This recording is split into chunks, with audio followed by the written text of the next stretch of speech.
Ravi de vous retrouver pour cette session d'information sur Canal Vimkwera. Le sommaire. Le maire national continue de déployer son programme d'activité à Lomé. Les hommes de l'église des Assemblées de Dieu du Burkina Faso sont allés apporter un soutien de marque à l'œuvre missionnaire au Togo. On en parle dans ce journal. C'est donc le seul titre de l'actualité du jour. Bonsoir et merci de nous suivre sur la télévision de la famille.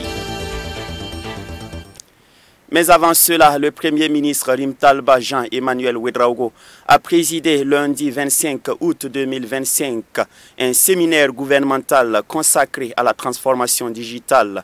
Placé sous le thème « En route pour 2030 », le gouvernement entend ainsi donner une nouvelle impulsion à la transformation digitale du Burkina Faso à travers donc ce séminaire. Pensons Antoinette Beno. Séminaire gouvernemental consacré à la transformation digitale présidé par le Premier ministre Rimtalba Jean-Emmanuel Ouedraogo le lundi 25 août 2025. Placé sous le thème « En route pour 2030 », le gouvernement entend donner une nouvelle impulsion à la transformation digitale au Burkina Faso. On est dans un processus sur instruction du camarade président, Capitaine Ibrahim Traoré, de dématérialisation de beaucoup d'actes administratifs pour plus de célérité, plus de transparence. Mais aujourd'hui, il est clair que l'intelligence artificielle, que beaucoup qualifient de nouvelle révolution industrielle, nous impose de pouvoir donc très rapidement nous mettre à niveau pour être des acteurs et non pas pour subir les différentes évolutions.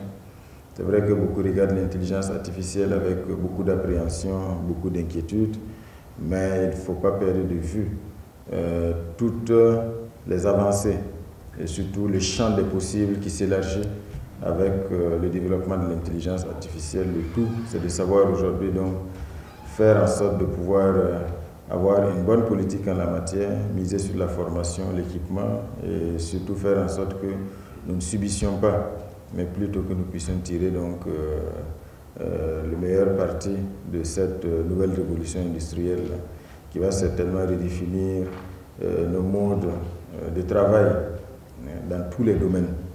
Donc, je souhaite donc que ce soit un séminaire gouvernemental fructueux dont nous repartirons tous avec de meilleures connaissances et une meilleure appropriation donc, de ces différentes évolutions technologiques.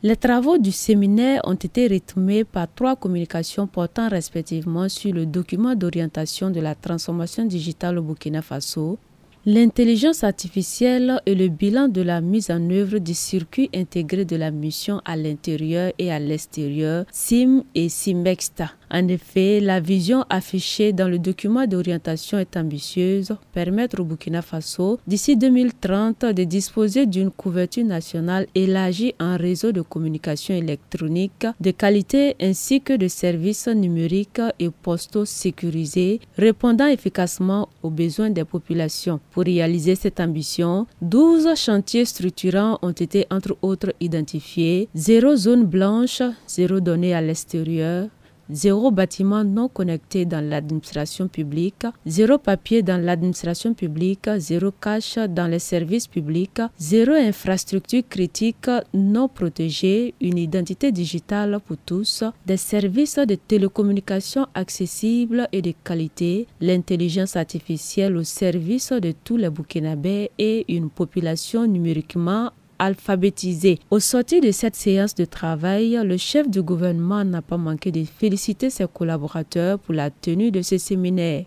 Il ne reste plus donc à vous féliciter, Transition Digitale, à vos collaborateurs ainsi que tous ceux, secrétaire général du gouvernement et tous ceux qui ont concouru donc à la tenue de ce séminaire gouvernemental. Ce n'est qu'une première étape, comme je dis, parce qu'on n'a jamais fini d'apprendre. Donc il faut qu'au-delà de ces séminaires gouvernementaux, la sensibilisation se poursuive et la formation à toutes les échelles, afin qu'on puisse faire de la connaissance de l'intelligence artificielle et surtout des possibilités, des risques, les choses les mieux partagées. Donc vous avez un gros travail à faire et on vous y encourage.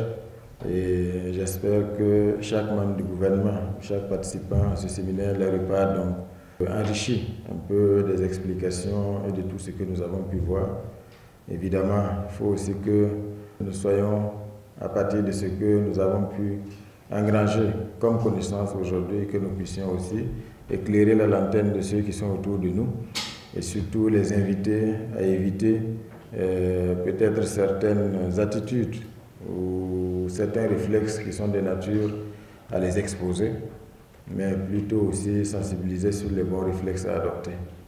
Il faut noter que la mise en œuvre des chantiers définis offrira au pays les moyens de s'arrimer aux évolutions technologiques mondiales tout en répondant efficacement aux besoins des citoyens. On reparle de la journée de l'excellence scolaire dans cette édition.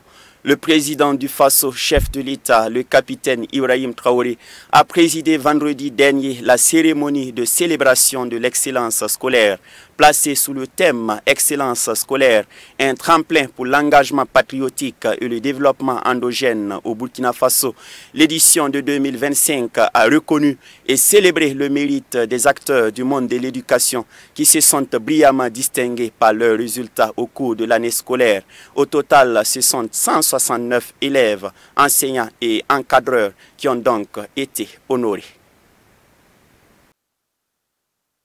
Dans cette salle des banquets combles, les meilleurs élèves du primaire, du post-primaire et du secondaire reçoivent ce vendredi 22 août 2025 les honneurs de l'État burkinabé. Issus de divers horizons du pays, les lauréats se sont illustrés à travers leurs brillants aboutissements lors des examens de fin d'année. Les 3 premiers de chaque catégorie reçoivent notamment des attestations ainsi que des kits scolaires. En ce qui concerne cette journée, c'est vraiment magnifique. J'ai bien apprécié l'initiative prise par l'État de célébrer l'excellence au Burkina Faso. Bon, je dirais un grand merci au président, le capitaine Ibrahim Traoré, pour l'initiative d'aujourd'hui. J'aimerais continuer mes études en statistique. La journée de l'excellence scolaire se tient cette année sous le thème « Excellence scolaire », un tremplin pour l'engagement patriotique et le développement endogène au Burkina Faso. Le président du Faso qui la préside a souligné la place de l'éducation dans la dynamique de la révolution engagée. Nous sommes aujourd'hui en révolution, mais la révolution ne peut se mener sans une ressource humaine valable. Et qui dit ressources humaines valables et compétentes parle d'éducation. Voilà pourquoi nous attachons beaucoup de prix à l'éducation, mais surtout à l'excellence dans l'éducation. Une fois de plus, je vous félicite pour les diplômes que vous venez de décrocher et pour la suite de votre parcours scolaire et universitaire et professionnel pour certains d'entre vous. Et chers enseignants qui accompagnent ces enfants tous les jours, je vous remercie pour tout le travail abattu du fond du cœur. Les enfants passent plus de temps avec les enseignants qu'avec leurs parents aujourd'hui. Vous êtes en plus de ceux qui donnent la connaissance, ceux-là qui contribuent à les éduquer. Le capitaine Ibrahim Traoré a en outre insisté sur la nécessité pour ces lauréats d'avoir toujours en vue de servir leur patrie. Les statistiques.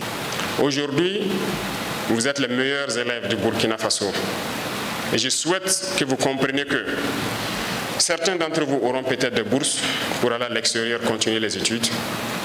D'autres continueront ici. Mais pour votre engagement, pour votre patrie, il faudrait qu'à partir de maintenant, vous n'ayez pas de bourse pour aller servir d'autres pays. Vous devrez revenir servir votre patrie, peu importe la situation.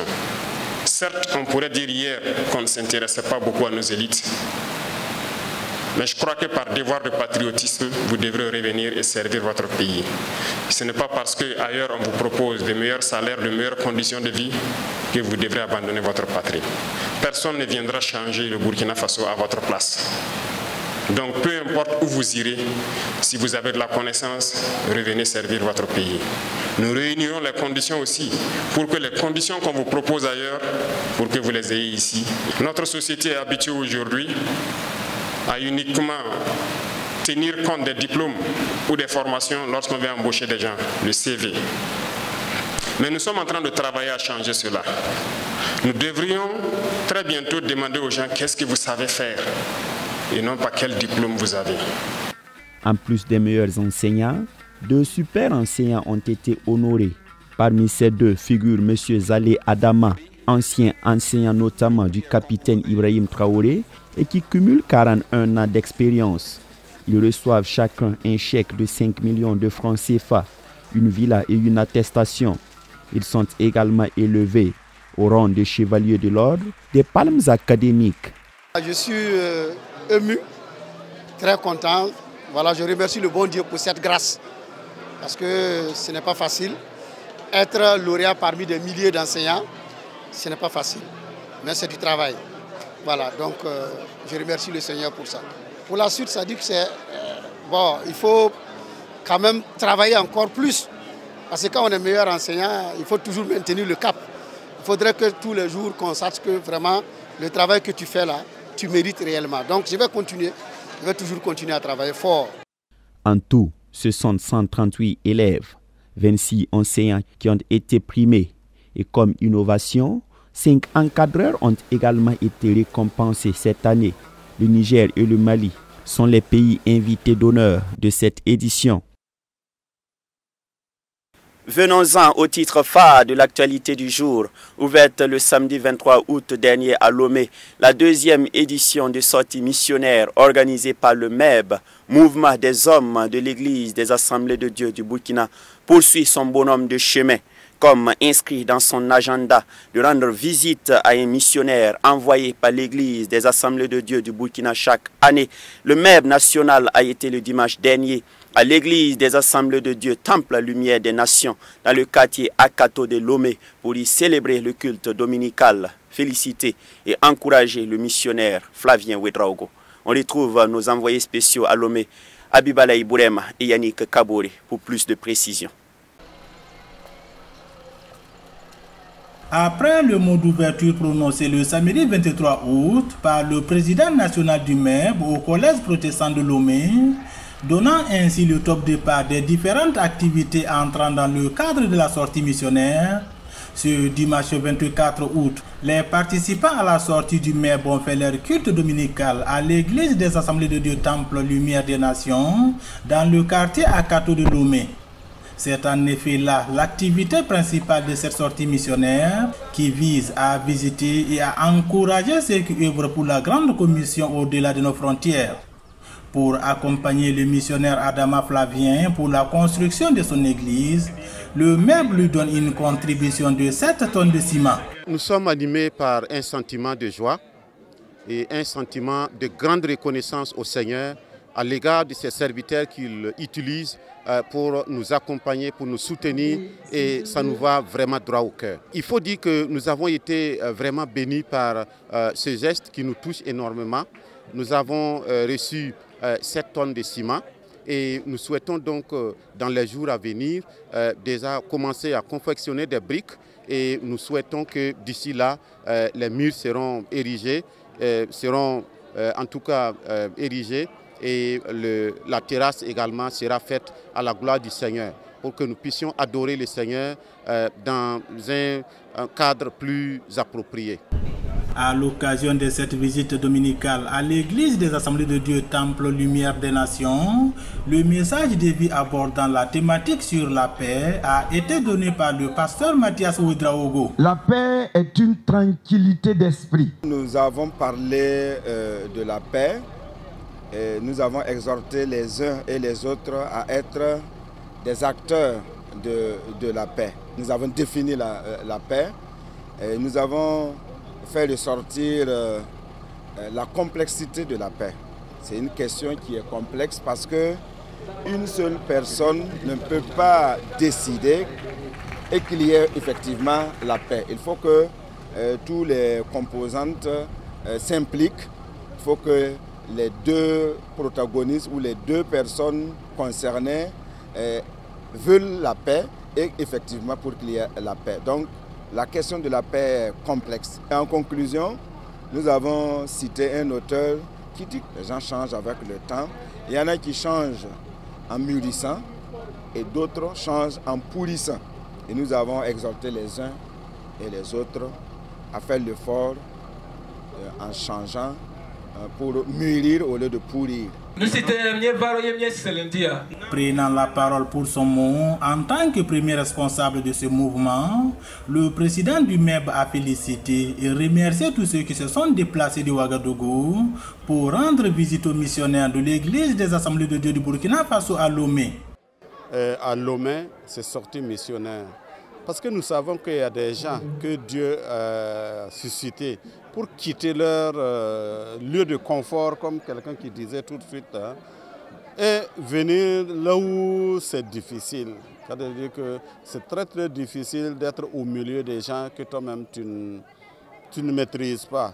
Mais Dieu merci, chaque fois Dieu choisit des gens pour accompagner ces missionnaires-là sur leur terrain de travail. Bon, voilà pourquoi nous aussi, mouvement des hommes plutôt, nous avons décidé de venir les soutenir. Mais vous savez que le pasteur disait tout de suite qu'ils ont eu... Bon, ça c'est peu, ça c'est pas beaucoup. Mais je pense que c'est un début. Et Dieu va nous accompagner pour que nous puissions faire davantage ce genre de gestes, ou du moins ce genre de déplacement pour la gloire de notre Seigneur Jésus-Christ. En plus du MEB, le DENAD Kadiogo, la JAD 602 et l'AEC de l'Ekado, présents aussi à Lomé pour leur activité, ont également passé leur dimanche à l'église des Assemblées de Dieu Temple Lumière des Nations de Akato. Ils sont allés aussi, comme le MEB national, visiter et encourager le pasteur missionnaire Adama Flavien Ouedraogo. Dans l'optique de construire le Faso, les acteurs du gospel ont aussi fait un geste à l'initiative présidentielle Faso Mebo. Ils ont également invité les jeunes burkinabés à en faire autant afin de parvenir à un Burkina Faso nouveau. Pensons Antoinette Bénon et Gédéon Tapsoba nous en disent plus. Les acteurs du gospel à Faso Mebo ont envie d'apporter leur modeste contribution pour la construction du pays. Ces acteurs n'ont pas voulu se soustraire de l'initiative présidentielle visant à embellir les différentes villes du Burkina Faso. C'est pour apporter aussi notre pierre à l'édification de la nation, parce que nous aussi nous sommes des fils et filles du pays, d'apporter aussi notre soutien pour le rayonnement du Burkina Faso. Aujourd'hui, nous avons apporté une modeste contribution avec 3 brouettes, des casques, et des pelles, et des gilets également, et des truelles pour aider en tout cas nos bien-aimés frères à bien s'avancer vraiment dans le travail dans lequel ils sont. À travers eux, tous sont invités à mettre la main dans la pâte pour un Burkina nouveau. Nous allons les inviter en tout cas à s'intéresser à ce projet, parce que nous voyons que dès le lancement de ce projet, plein de personnes s'y mettent pour voir en tout cas le Burkina Faso renaître. Et nous voulons en tout cas encourager tout un chacun à apporter son soutien pour qu'ensemble on puisse voir le Burkina debout et grand. Rappelons que l'initiative présidentielle Faso Mebo, qui a été adoptée en octobre 2024 en Conseil des ministres, est la décision de la volonté du président du Faso d'accélérer le désenclavement du Burkina Faso et de donner un nouveau visage à l'aménagement urbain des grandes villes. Je puis tout par celui qui me fortifie. Je souhaite donc que Dieu vous donne la force afin que vous sortiez victorieux de toutes vos batailles et de tous vos défis. Selon donc Philippiens chapitre 4, le verset 13. On s'arrête là pour aujourd'hui. Je vous retrouve demain, Dieu voulant, pour une autre édition. Au revoir.